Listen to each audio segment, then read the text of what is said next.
Okay, there we go, Elijah. We in?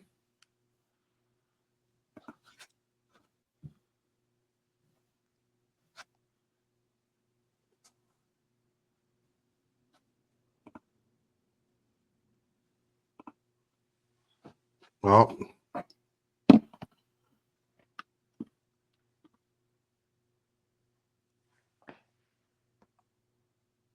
It's working.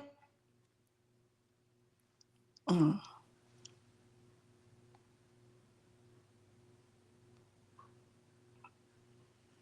Elijah, it's working. It's working. Can you get back in? Elijah, it's working. It's working. Can you get back in? Elijah, it's working. It's working.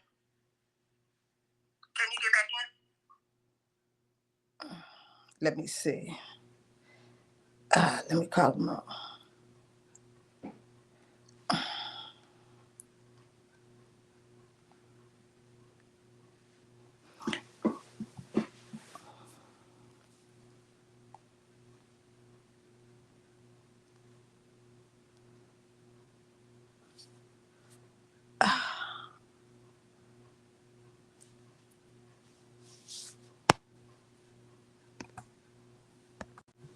All right, there you go. go. Woo! I tell you. uh, It's good always something, evening. ain't it? Yes. Good evening, everybody, and welcome to another edition of Invitation to a Conversation. You never know what's going to happen when you go live. But thank you for tuning in, Mr. Henderson. Good evening, good evening, good evening. Good evening. Glad to finally get in. Yes. Um, Listening audience, viewing audience, we're here tonight to do a follow-up every month. This is the last month until our actual election day, so we are excited about that. First, I want to give praise and thanks to God for carrying us through Helena and Milton, and my heart goes out to those who are victims of the storm, who have lost their homes, cars, vehicles, whatever. My heart goes out to you, and uh, just keep your, just stay in prayers. And if you don't faint, your blessings are going to come. Yeah, it was a difficult time. Of course, there were complaints about Helene and that people weren't prepared, but I mean, we just did not know. We went with the odds, and the odds were that it wasn't going to come this way. And lo and behold, it came right over my roof and took a few of my shingles. Yeah, got a few of mine too. Yes, yes. Um, and I read on Facebook that you know I don't care for DeSantis, the governor, but it seems like he had a pretty aligned organization getting the Floridians out of town for the hurricane. You know, he had officers giving out gas on the highways, and they were giving them different days and points of using different exits to leave the state. And so I think that's something that we should look into and help. We are a smaller city, but we can always add on to what our emergency people are doing here. Yeah, we should steal shamelessly things that work. Yeah, exactly, exactly. And I'm glad we had enough water. We may not had our brand, but it was water in the stores. Right. People was forced to drink Dasani, but it was all right. You had some Oh, water. yes, yes, yes, yes. Okay, so let's get on to our election news. The first topic we're going to discuss. Are you familiar with the episode of Roland Martin when he was talking about some of the things that Trump didn't have a plan for, like the his pattern of injustice for black and brown people. There are no criminal justice systems. Well, let me go back and say that there was no discussion for criminal justice systems on civil rights, police platform, and Jeff Sessions saying that don't diminish the police, that they're being effective. So Trump's policy on criminal justice was, and he's talked about it again, right? He bring back stop and frisk, which had it stopped 85% of the folks that they stopped were black and brown. Uh, two, 3/4 of those individuals stopped resulted in no arrest or citation, and of the 15% that was remaining, 90% of them were cited for minor offenses. So it was specifically designed to interrupt the day of black and brown people in the hopes that they could continue to get us caught up in the system. And if you're minding your business and they stop you, then the chances are likely that you're going to have a negative interaction with police, which leads to something else, right? To bring back policies like that, it's specifically designed to antagonize our community. There was no criminal justice policy. Even when you talk about the First Step Act, the First Step Act was building off of the policies of um, Barack Obama. Barack Obama still has the record for the most people released from incarceration, with over 14,000. I think the number is that were released from incarceration under his administration. Um, and uh, the First Step Act was a tremendous step toward in the right direction, but of course, it didn't go far enough. It went just enough for him to get some credit and release some people that were going to be in his pocket. You look at Kwame Kilpatrick, the former mayor of Detroit, who immediately came out and started kowtowing for the Trump administration and Donald Trump, being a lackey for the things that he was doing. So everything that he does is for allegiance toward him. It's not for the benefit of any community, no matter what they are. It's solely for his personal gain. Always, always. Like always, it's nobody. And how he uses people. Now you notice right after you don't hear Tim Scott anymore. You don't hear from Byron from Florida. Jonathan. So he only uses them to get our vote. That's all he wants. So he figured if he gets some black people to talk to the black people, that he can get us to vote for him. And Right. that's not going to happen. Not And now, not never. right. And he thinks that he really has um our demographic of people by that stimulus check. And I hope, because we'll spend that stimulus check and still not vote for him. You know that, right? Right. I ain't gonna turn down nothing but my collar. Right. And we as a people know that you have to file taxes on that too. So um so it's not benefiting us any which way. It might just for that time being, but it has no future um gain for us. And just to make it plain, stimulus was connected to COVID. Like, Yeah. it was connected to the pandemic. It was Yes. released by Congress. It was agreed upon by Congress, and he held it up so that he could get his name on a check, which most people weren't receiving a check anyway. They were getting it direct deposited, right? Right. So, Right. and then when you look at that, the CARES Act, which is where that came from, versus uh, the ARP, which was released by the Biden administration and the Congress, it was far more beneficial because they widened the amount of funds that people were receiving. They included the child tax credit, which lifted 50% of children out of poverty, right? And then Yes. a GOP Congress rescinded it. So the Mhm. good that it was doing, it was not counted as good work.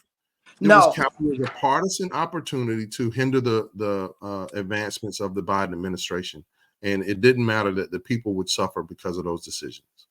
Yes, yes. And the next thing, how about Jack Smith filing for January 6th? And now we found out, well, I did, I don't know if you already knew, why Donald Trump and Pence fell out. You know what I'm saying? Right. Because Pence did not want to go along with Donald Trump wanting to throw out votes out of 7 states. I mean, that is crazy. You, when you think about Donald Trump, everything just is unbelievable. You can't believe that someone would go this far in what we have touted ourselves as being the greatest democracy on earth, right? And then you allow Hmm. one person to come in and disrupt the democracy that was born through the Voting Rights Act, because we didn't have one until Right. then. Um, that the progress that has been made over the past 60 years just is destroyed over one administration, where Hmm. the people keep talking about the peaceful transfer of power. Um, that's not as concerning to me as the attack on the Capitol, the attack on the character of those who are working the elections. The what's forgotten is that Gretchen Whitmer, the governor of Michigan, Oh, Detroit. Yeah. Yeah. there was a plot to kidnap her. There was a run at the Georgia Capitol of them trying to get into the Capitol. There were uh, um, those in Wisconsin that were let in the back door to the Capitol. So I mean, Yes. people started to run amok, and we were literally witnessing what it was like to respond to John Brown's raid on Harper's Ferry, where Hmm. people were taking uh, small actions against the government in order to forward their perverted thought of what this country should be. Hmm. I mean, and the gall, just the out and out gall to just come, and because he didn't win, just to try to overturn the election, or our government. I mean, that was bold. And I just think that somewhere in the back of his mind, he already had that done if he was to lose the race.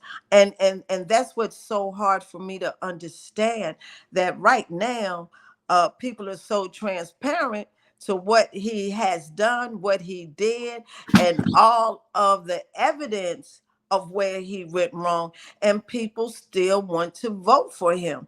And they act like that if they vote for him, that they will be eliminated from the rules, the governing laws that he puts forth.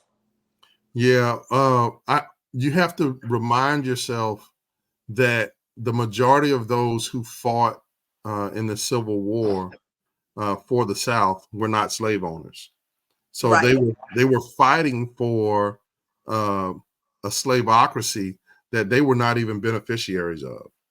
That Mm. the institution of the peculiar institution was stealing wages by suppressing their own wages, by isolating them from being able to take advantage of the capitalism in its beginning stages, right?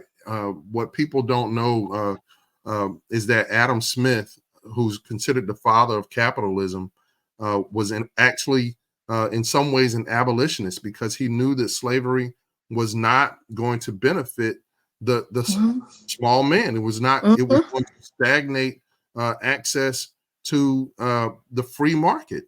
But Mhm. people were fully convinced that it was the means of salvation for the country. So they went Mhm. and died for other people to own slaves. So Mm. with it being the bloodiest war in history, I have to forward that into today to say that our thought processes have not advanced so far to segregate us from the possibility, the potential to do these things once again. 74 million people voted for Donald Trump in light of his administration, in light of Mm. the things that he had done, and that those people are standing ready to vote for him again. And it's crazy because what are they going to get out of it? You know what I'm saying? Because any of the laws that he is against or he wants to eliminate, they're going to be affected by them. Right. They there's no way that they're going to say, okay, this is just for you over here and not us over here. You know what I'm saying? It doesn't work that way.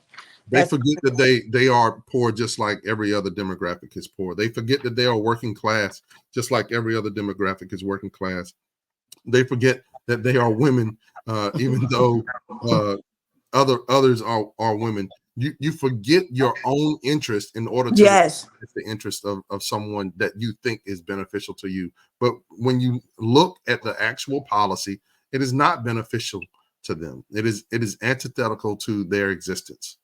Yeah, and listen, and the way they think, that is another whole conversation, because the superintendent in Oklahoma wants to implement what is it, 55,000 Bibles, and he's asking he wants to spend he's asking for $3 million. He wants a King James version, but he wants to implement in it the Pledge of Allegiance, the Declaration of Independence, the U.S. Constitution, and the Bill of Rights. And it's endorsed by none other than who? Donald Donald J. Trump. Yes. He has two Bibles out. One is called God Bless America, and that's $60 online. And the other one is called We the People, that he endorsed, and it's $90. So that is a slap in the face, because a lot of uh, African Americans, we hold on to the King James Bible. Okay. It's that big one that sit on the table at grandma's house. At everybody's wedding, birth, and Right. baptismal. And I think that's another way of sending a message to us, that if it's King James, that it's supposed to be safe. But you have American history inside of it. Um, that's crazy. What is your thoughts on that? So everything that he does is a grift. Everything is to make him money. So Yes. uh, when he clears out protesters in front of the White House to go hold up a Bible, it's a grift. It's an opportunity for him to figure out how to make money. Uh, I can't remember the number, but he made over $1 billion while in office. Um, Hmm.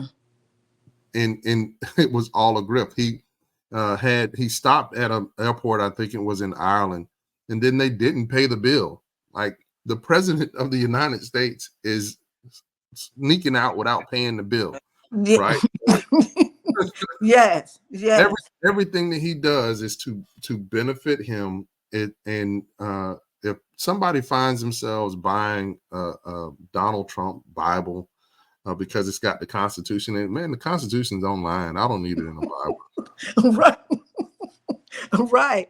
Google it. Okay. Right, Individually or the whole thing. Okay.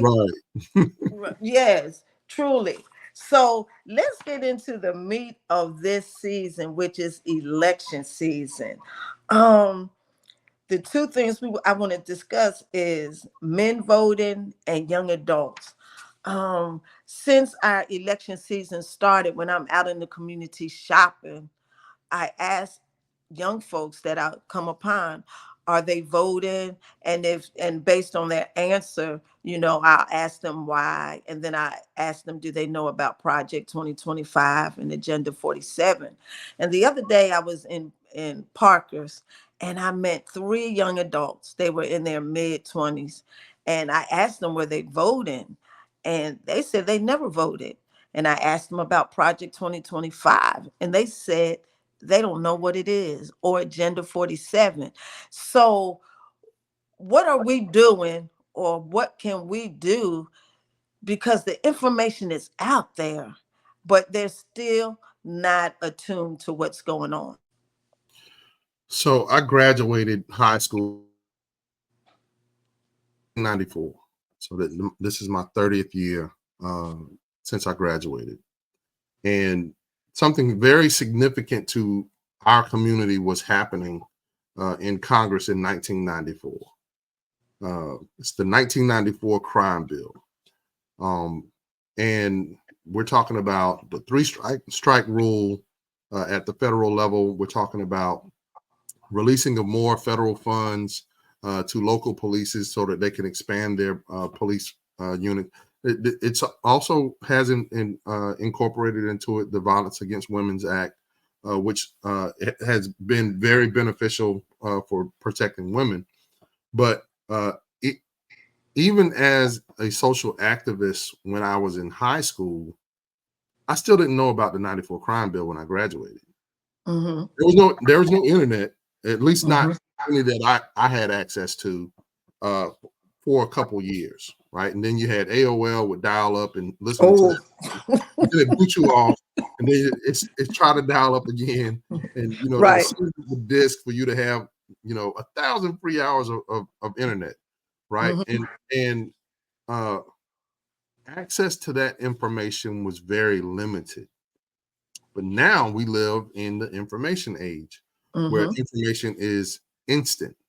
Mm-hmm. So, uh, why are we still having these knowledge gaps with younger people when everything is digitized and streamed and you have it walking around in your pocket? Mm-hmm. And it's because that type of information is not infiltrating their circles, right? Mm. I'm not on Snapchat. I will never go on Snapchat because I don't really get it. I'm old, and I get that I can be old. Um, you know, but for we have 9 godchildren, and we have 5 children, and the oldest of all of them is 32 years old, right? So, or 31 years old. But for all of them, they're not in circles where that information is flowing. Mm-hmm. Mm-hmm. So where is their gathering point where that information can be infused into the conversation?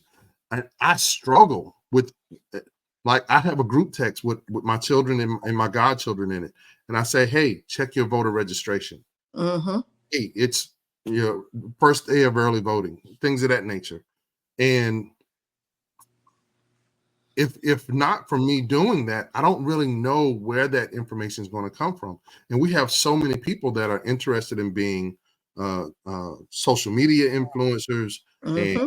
uh, doing the latest thing on TikTok to trend.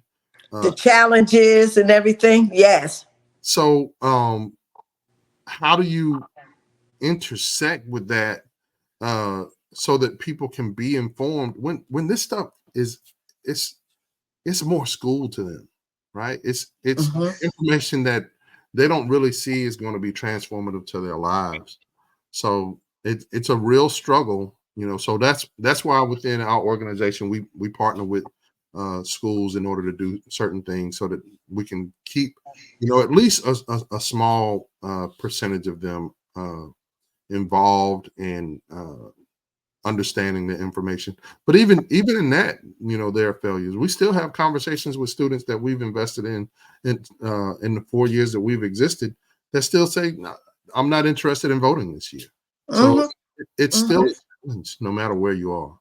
And it's so heartfelt at times because they're working, just like the young folks I seen in Parkers. They're working, and Right, so if they're working, they are part of the election system. You know what I'm saying? Because they're gonna have to. They're paying taxes. right, You know what I'm saying?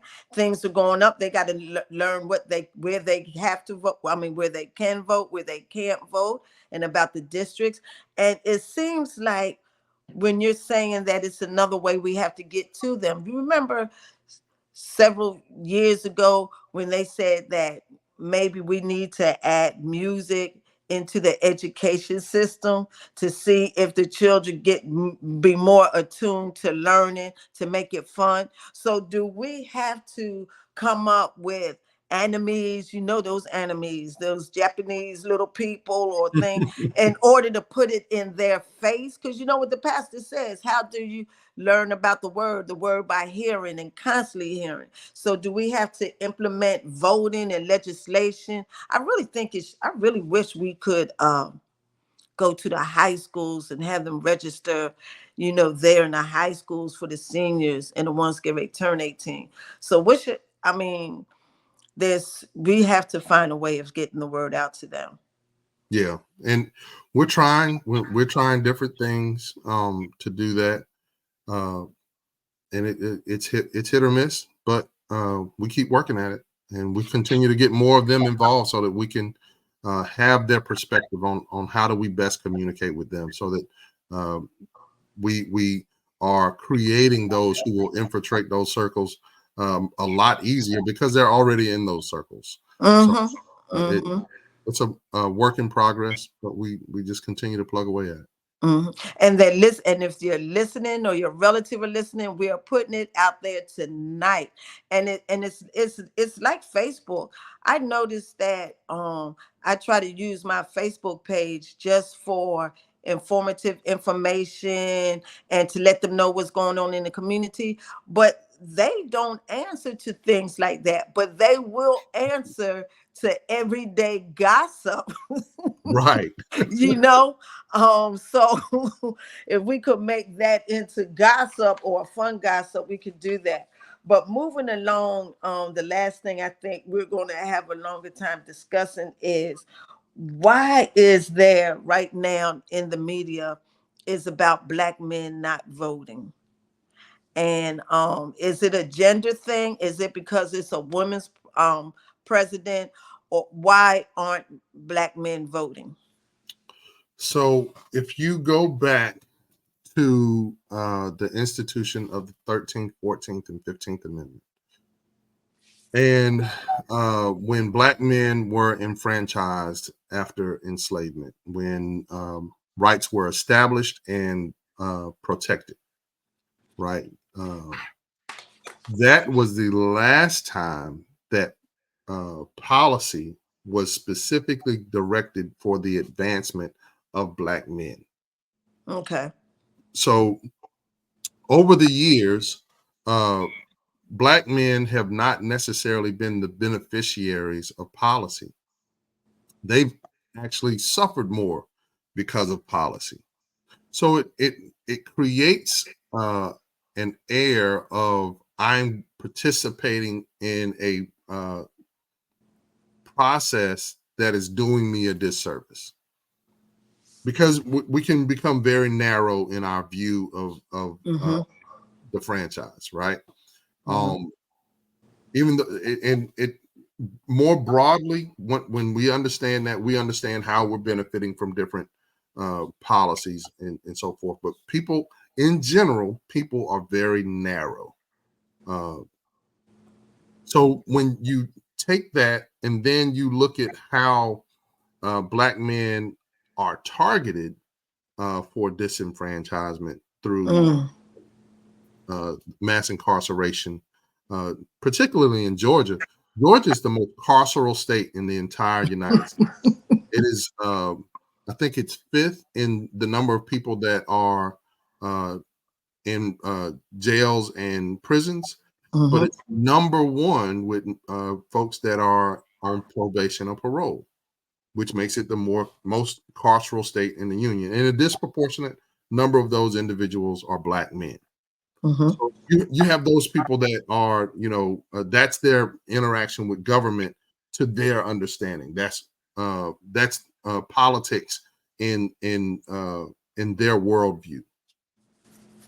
Um, and so you take everybody that's left, and we all know somebody that is disenfranchised. We all know somebody that's incarcerated or on electronic monitoring, things of that nature. So it becomes more of an opportunity for us to disconnect from exercising the franchise. Now, Okay. all of that as a base uh, to say, even with participation being low because of all of these other reasons, um, Black men that do participate in the franchise still vote 85 to 90% one direction. So, with regard to Madam Vice President Harris, uh, she's still secure of the Black men that are participating. The overwhelming majority of them, she secured their vote. Okay. And then there's a certain percentage. Now, full transparency, I'm a very conservative voter with regard to morality and fiscal responsibility, support for the military, things of that nature. Um, but I've never been a down ballot voter until 2020. And so, uh, Mm-hmm. even though I'm conservative in how I've executed, like I've never voted for a Republican for education because I don't believe in conservative views on education. Right. Right. So I still stand proud of who I voted for during the Obama years. George W. Bush is still one of my favorite presidents of all time. Um, but it's because of my individual background and how I participate in the franchise. Okay. In 2015 or 2016, 2020, the party took on a different shape. So I had to adjust. In 2020 I voted down ballot Democrat, right? Mm-hmm. So there's still a section of Black men that still believe in those values that I believed in, uh, that I still believe in, and they think that they are still housed in the Republican Party, even though Mm. it isn't, right? We, So, we know that. mm-hmm. So uh, between those people who hold those values and those people who are not participating, it begins to swell in the number of people that are not voting with Madam Vice President Harris. Mm-hmm. Mm-hmm. So Mm-hmm. that number is a huge concern. And then you got the shoe booty Negroes that's out here just wilding and looking for the white gays and want to talk about dumb stuff like stimulus checks and Right. That have no idea. They've been under a rock. none. They have no idea of what's going on. Right. So there Right. are those with legitimate or illegitimate reasons that are not voting with Kamala Harris. Um, and I think that's the people that are being focused on in the media. Those that Okay. for Like whatever they always reason. do. They vote on the negative. They look for the negative and not the Yes. positive. So let me ask you this: being a man yourself, you recently had a event where you were at the barbershop and you talking Mhm. to Black men about voting. So let me ask you this, because I don't know. What are Black? This is a two-part question. What are Black men looking for when they say people are not talking? What do they need in order to for them to cast their vote? What are they listening for? And you talked about their morals and their values. That's not. And what does that look like? What are they looking for? So for I'll talk for me with this particular thing. I am not pro-choice, but I'm also Okay. not pro-life. Mm-hmm. I am pro-dignity, right? Mm-hmm. That is an extreme difference between the two. Mm-hmm. Uh, I believe in protecting life in the womb, but I also believe that I don't believe in life at conception. That's a relatively new idea. Uh, life at conception. The history of the church is that life should be protected third trimester or second trimester and on. Um, the science says that life can be detected a lot sooner than that. So that's where I lean. Now there's a huge section of the church that believes in that, and when asked to participate in the electorate, I talked to a man today. He out of his mouth, first thing he says, "I'm very pro-life," right? And with good reason. We are that way in that we believe in protection of life in the womb. But pro dignity says that life after the womb should be just as protected, just as Mm-hmm. given the resources necessary to thrive, right? Mm-hmm. So with that being the case, the number one topic going into this particular election cycle is not around those types of views. It's centric to women's health, Right. If right? they can do it. If they can do it. If women can do it, and it extracts men from that conversation altogether, even Mm. though men have valid views on Mm-hmm. what should or should not be, Mm-hmm. Mm-hmm. and they're not included in that conversation. The policy is what it's going to be. You know, I believe that if you do the right things outside the womb, people will have less of a need to access their right to abortion. Mm-hmm. Child is in the womb, right? Uh, because of the way Germany is set up, they have a lower abortion rate than the United States does because they protect women. They give women access to leave. They give men the access to leave in order to make sure that the child has what they need in education and so on, healthcare, so on and so forth.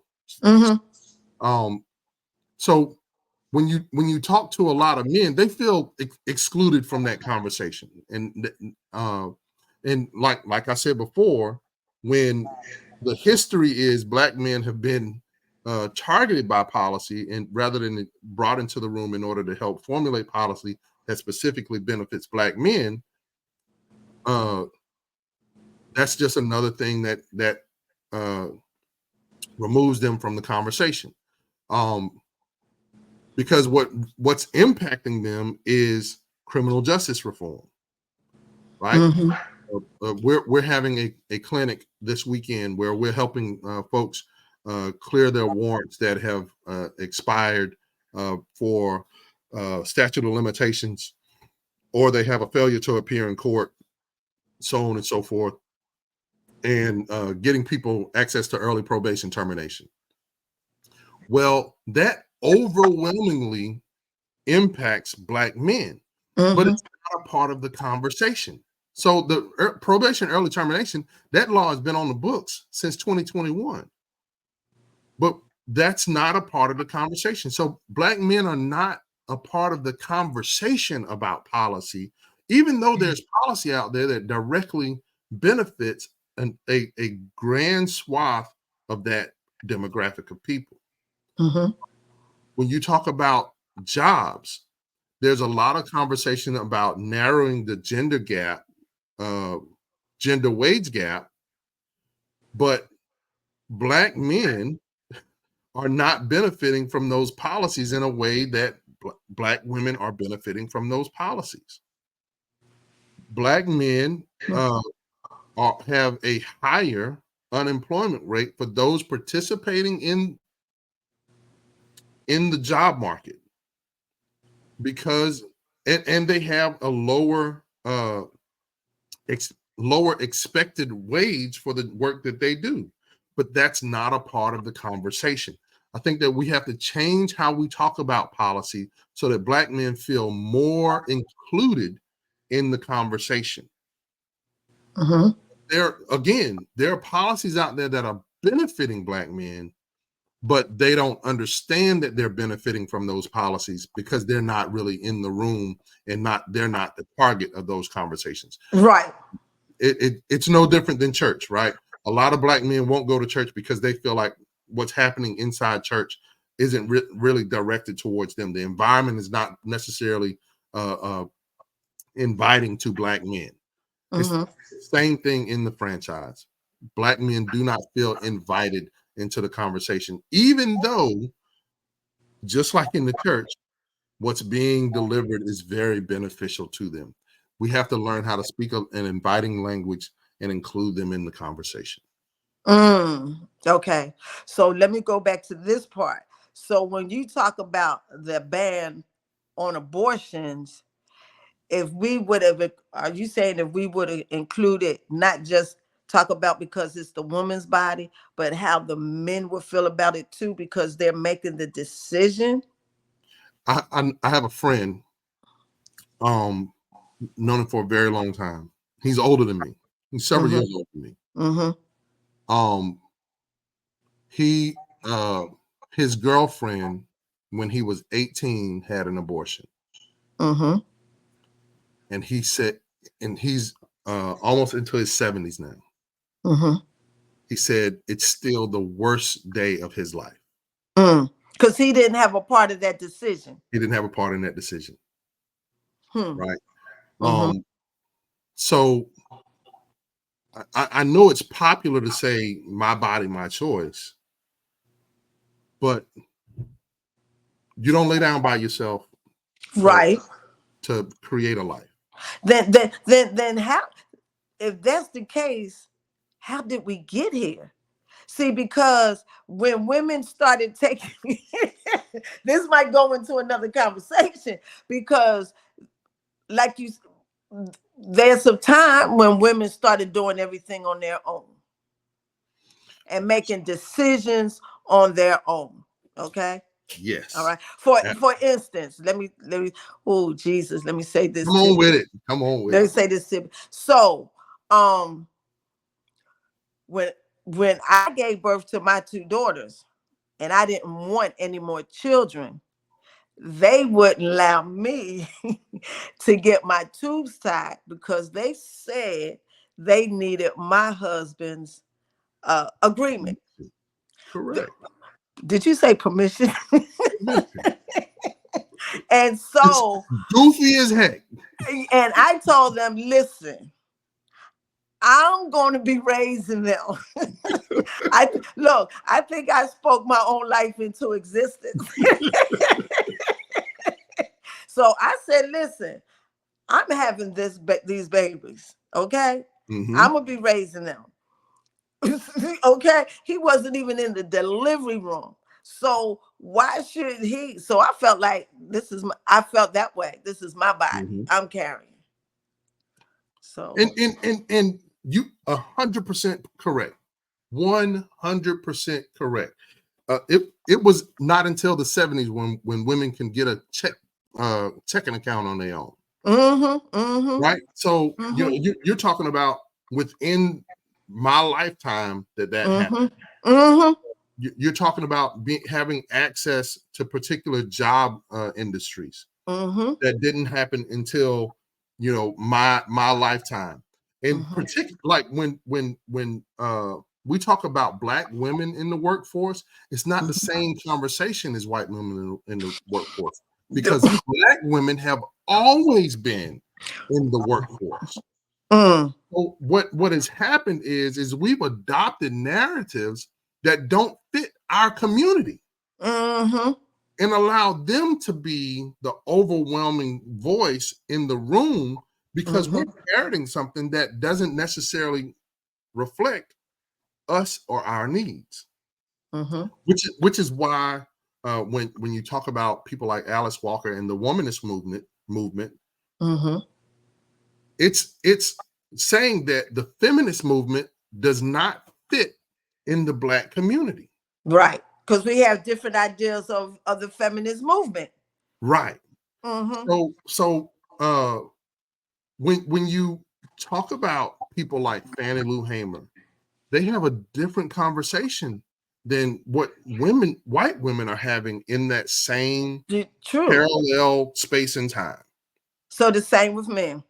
It's the same thing with men. Okay. So the other part of this conversation is the strategic uh, dissection of the Black family that has Mm-hmm. happened over the same span of time since Mm-hmm. the institution of the Civil Rights and Voting Rights Act. I talk all the time about the Moynihan Report being a blueprint. The Moynihan Mm-hmm. Report has a different name. Mm-hmm. What's wrong with the Negro family? Right? You're right. That's the AAVE version of what its real name is. Okay. What's wrong with them Black folk? Right. And they start to talk about how we have Black women that run our families as if Mm-hmm. it's a problem. My, Right. listen, I have never been to my grandfather's house. Never been to my grandfather's house because I always went to my grandma's house.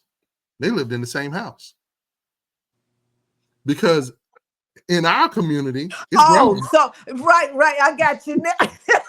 It's grandma house. Now Right. Right. it don't matter Right. that don't matter that my Right. grandfather's name was Robert Head Mack. So. Okay, go ahead. Finish with that because I got When something I after get that. Okay. there, Mm-hmm. he's sitting in his chair. Mm-hmm. He eat his food. He watching Murder She Wrote. Mm-hmm. He's there 100% of the time. But that's still my grandma's house. Right. My grandma's house. And Right. for them, that was a problem. The way we looked at the women within our community, Mm. Mm. and that is historical. We brought that across the water with us. Right. So you remember the conversation that Dwayne Wade and Gabrielle Union had. And she came out and said, I pay 50% of everything. And they tore Dwayne Wade up because what did you just say? In a conversation, Dwayne Wade said, my house. And Gabrielle said, what you mean your house? I live there too. And she said in the public, you will never say that again. And that's how they went 50-50 It, because she felt as though she didn't have a voice. But I think she did. it, She it does. it's never been our narrative. It's never been our narrative. And I we pulled that from other communities I because ooh, I'm trying to think. I think it's culturally. I didn't because when I was coming up, I didn't hear mine from my aunts and uncles. I heard our. always, Mm-hmm. always. So like I I, I always went to my aunt house, not my uncle house. But he lived there. Never Just not like lived there. granddad. Never Granddad not lived there. right. So, but in conversation, so like in my parents' house, my pops worked, my mom worked, but when he came home, he gave her his paycheck, and, Mm-hmm. and she decided what bills was going to get paid when, what not, because that's what she did. We've been always the CEOs. Y'all just now recognizing that. We've been the Listen, CEOs, the management, but of our households, which could have transitioned into the work world. Yes, yes. easily, right? Mm-hmm. So when you talk about pulling these narratives in that don't fit our culture, Mm-hmm. it begins to create friction where friction didn't exist before. Mm-hmm. Mm-hmm. We've got to talk about our problems Mm-hmm. and not bring their problems into our houses. Now, lately, when I heard Kamala Harris, when people asked her uh, about what the black man wants or what the black people want, if I don't get this wrong, I hear her say that we will be included. But being included to what she wants to give everybody else has no bearing on our individual needs as a group of people. Right. And I think that the challenge that have been levied, that in her policy for Black men, there's a more strategic narrative uh, that she's adopted into her planning, with creating access to small business loans specifically for Black men, Mm-hmm. with allowing head of the line privileges for when marijuana is made legal, so that Black men can enter into that Black market capitalist industry that we've been a part of for so long, now into a legitimate capitalist market, right? So, Mm-hmm. so no longer incarcerating us for a plant, but allowing us to sell that plant wherever it's deemed open market for. Um, Mm-hmm. so I think that those challenges, I think that the narrative has proved very, very beneficial for the moment that we're in, right? Because Mm-hmm. now there is a challenge. Okay, what do Black men need? How has policy disbenefited them, and how do we turn that into a benefit for them? I think that that's very strategic planning, but I also know that it's going to face an uphill battle, right?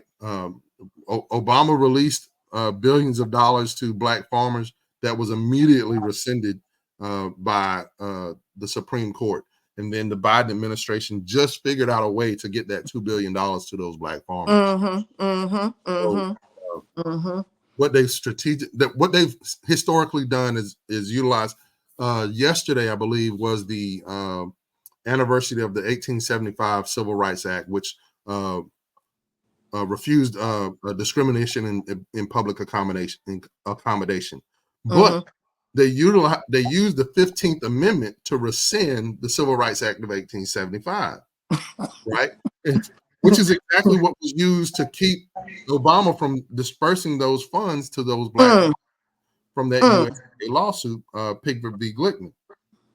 So uh, it's going to take a lot of craftsmanship in order to execute such a plan, but at least mm-hmm. it's part of the narrative now, and that's what I appreciate, and I don't want to act like I represent all Black men. I'm very unique in how I look at policy and how I look at life, how my just full transparency. Um, we don't do separate accounts in my house. We've never done that.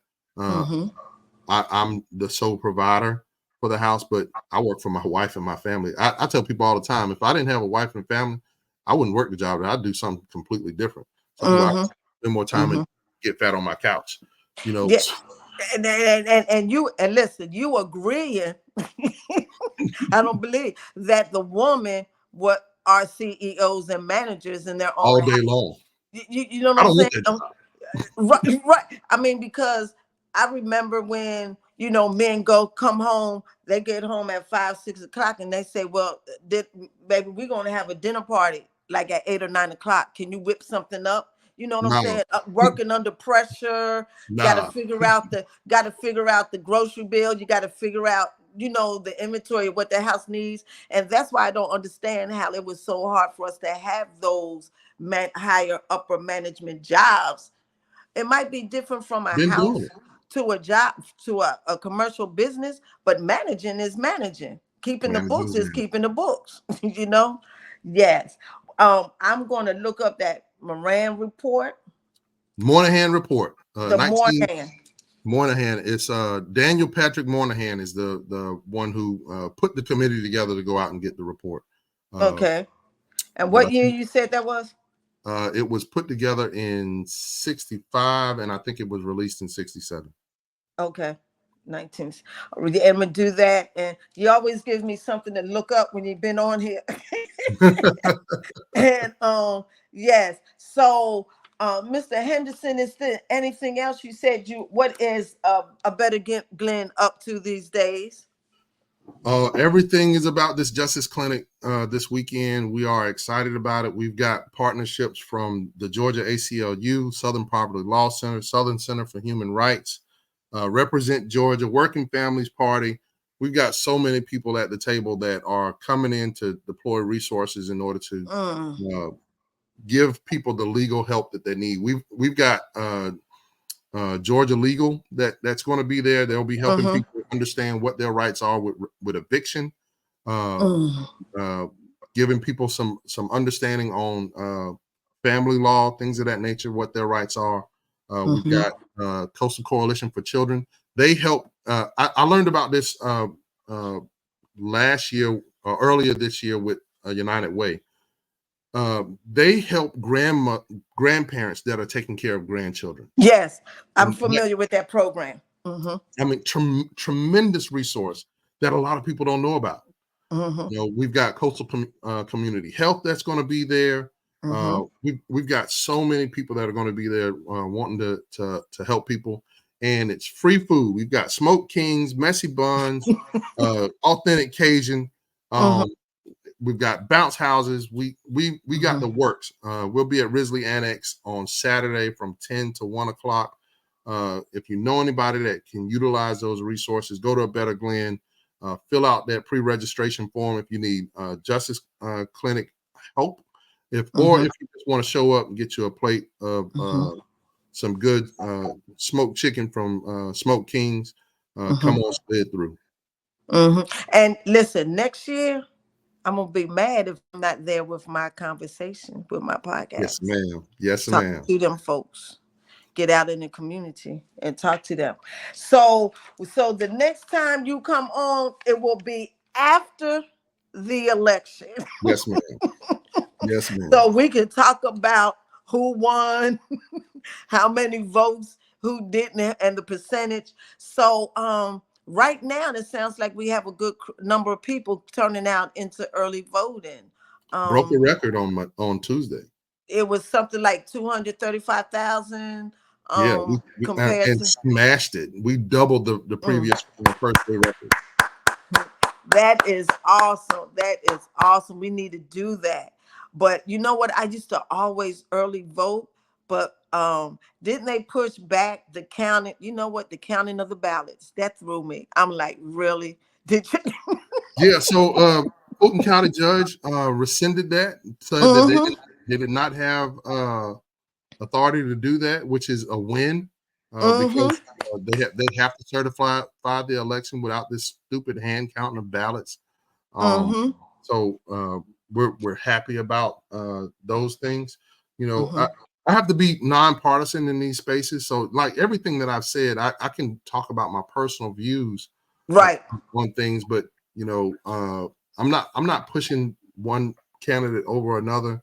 But the process has to be fair. It can't Yes. people. It can't disenfranchise people the way that it has, and it certainly can't lead to people smearing poop on the walls at the Capitol. Right. Right. We need a fair and just process for people to Right. exercise their right to the franchise. Right. And so I think it's going to be a wonderful election. I'm so glad that I think Fannie Willis is back on the Trump's election case, because I read today that she wants to implement the 7 charges that were dropped from it, and she Good had a deal. big smile on her face. So I'm glad about that. All right, Mr. Henderson, thank you for coming on. We almost did that deadline, that hour. Thank Yes, you ma'am. so much. And so we'll be in talks about coming in after the next election. It's going to be a good one. It's going to be a Yes, good ma'am. one. I Did appreciate you you having me on. did you early vote yet?